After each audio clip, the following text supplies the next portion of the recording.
And we are rolling.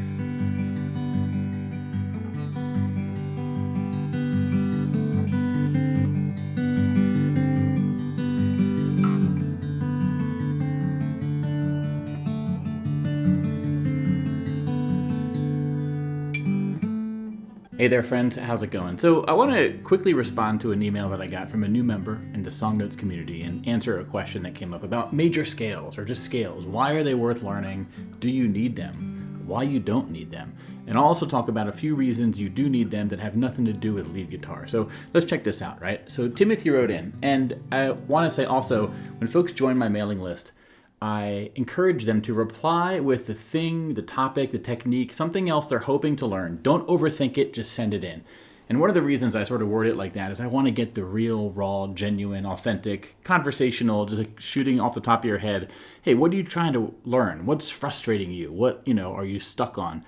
And because it gets genuine responses, it gets honest responses, and that's helpful for me as a teacher. So Timothy wrote and said, I don't at all understand scales and how they apply to playing the guitar well. So much attention to such a boring thing, and no one explains why. So I love the honesty and the frustration that's palpable there, right? My response to Timothy, I let him know, big picture, if you're happy strumming songs, learning chords, cowboy chords, maybe a lick here and there, you can get by without learning scales at all, to be totally honest, right? I'm more of a rhythm player for sure.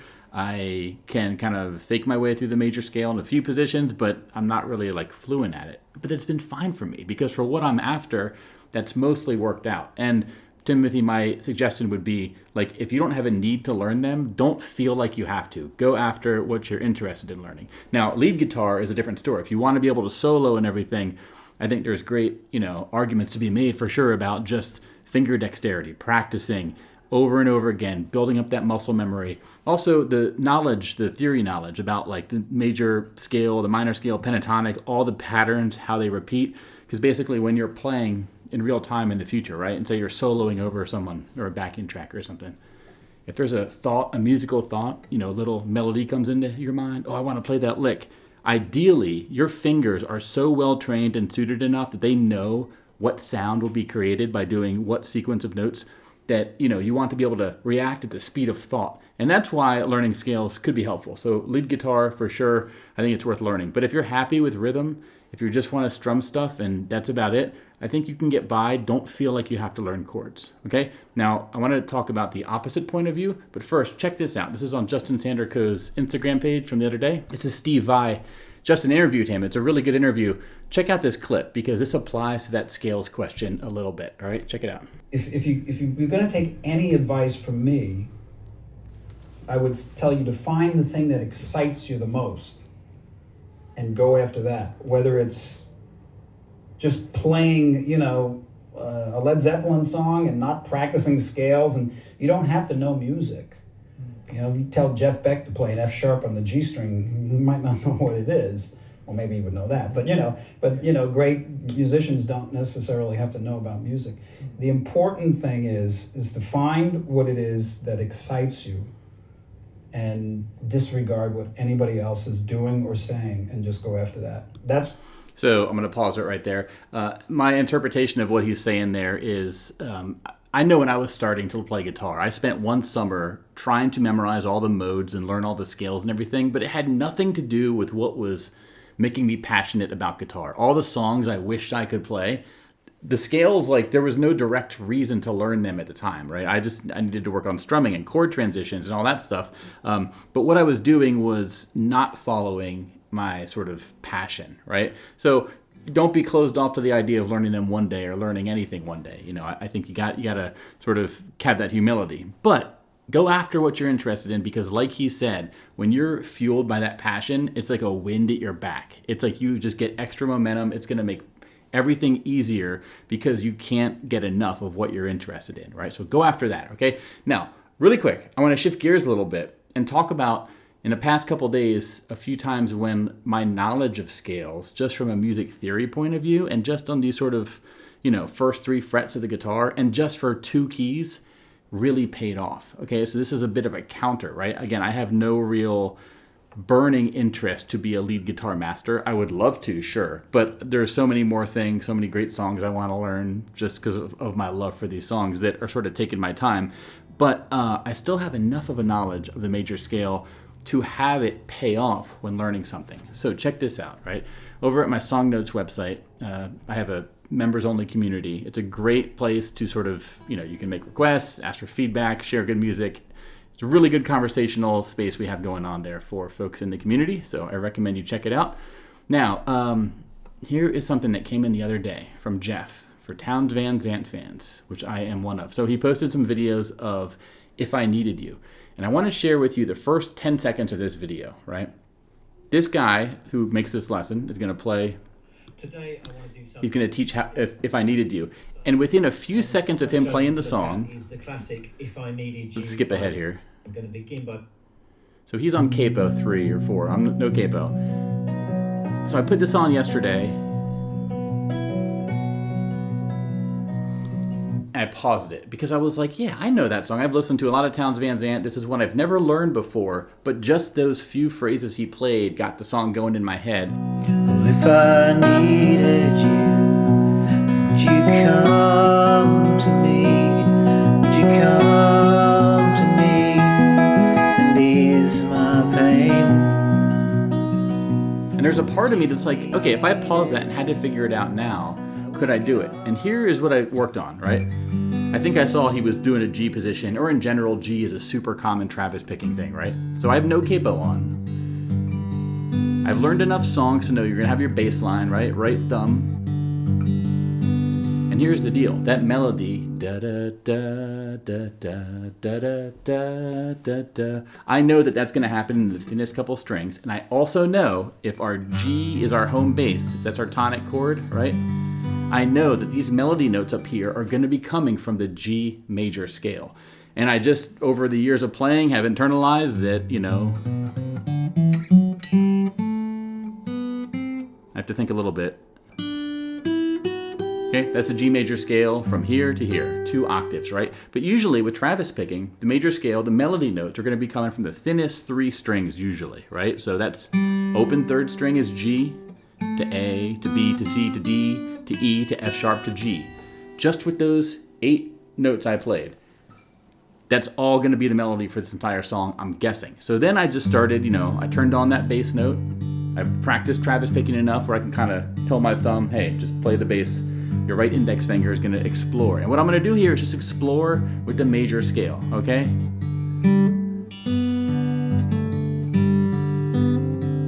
Okay, so basically that first phrase, starting on that G, that's like the tonic, the 1, the first degree of the G scale. 1, 2, 3, first 3 steps, and then back down. 3, 2, 1, 3, 4, 5, 4, 3, 3, 4, 5, 6, 4, 3, 2, 1, 3, 3. Okay, so I've admittedly practiced this for a minute or so earlier today, but that's basically how it was the first time I tried to play this, to be totally honest. I mean, I was basically able to noodle around enough because I know this song in my head. I can hear it.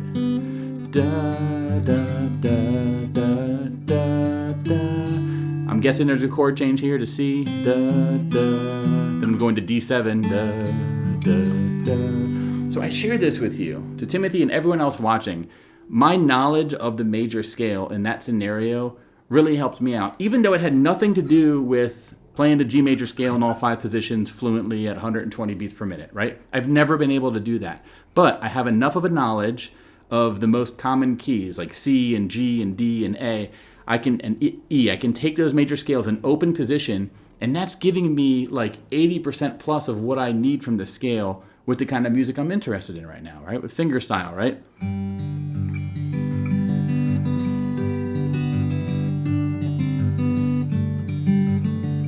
And it can just let you improvise like that. All I did there was start at the top of the G scale.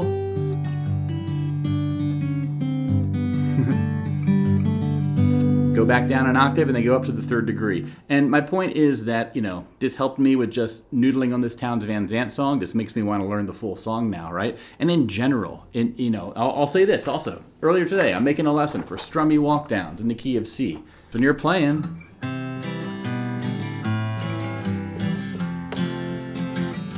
you want to get into walking bass lines, walk up, walk downs, right? I have a bunch of lessons. I'm building out a course right now for them.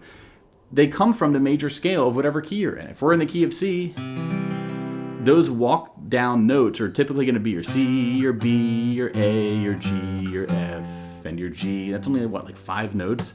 But knowing the major scale just enough, just in this one key and these few frets, is a huge, huge benefit to helping understand why this is a C and this is a G over B, because this is a B bass note, right? And this is an A minor and this is a C over G, because I know this is a G bass note, right? And so basically, knowing note names, knowing the scales, you don't need to be able to do the whole thing up the fretboard, but just knowing them in certain places and certain keys can be helpful. So I'm not telling you to practice those right now, Timothy.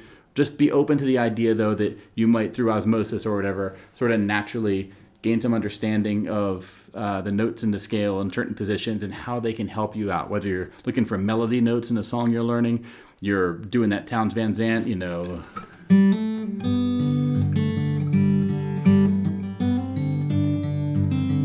right? Or you're doing some walk down stuff and you want to understand, hey, I'm doing a walk down in the key of D, so the D major scale is D, D, C sharp, to B, to A, to G, to A. How would I play that?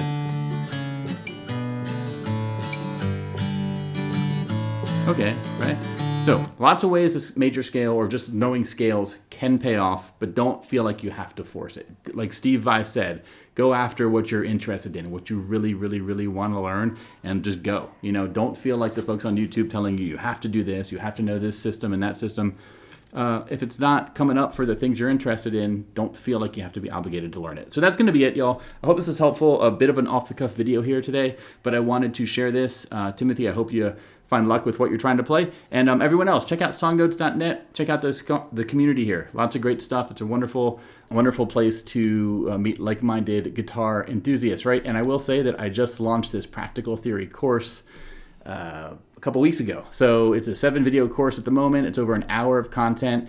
Each lesson here has a downloadable cheat sheet PDF, as well as a big web component too, just to explain this stuff in detail. And this is a bunch of lessons that are in order. So you start at the beginning. If you really want to wrap your head around music theory, go to the beginning, start with the 12 notes. I explain the must-know, practical, what's worth knowing from all that stuff, and you can just sort of move through. Each concept builds on what came before it. And if you want to get like a dip your toes in the scale water, this is a good place to start, right? But I'm working on all kinds of other stuff right now. I'm excited to share with you soon. I'll see you later. Timothy, take care.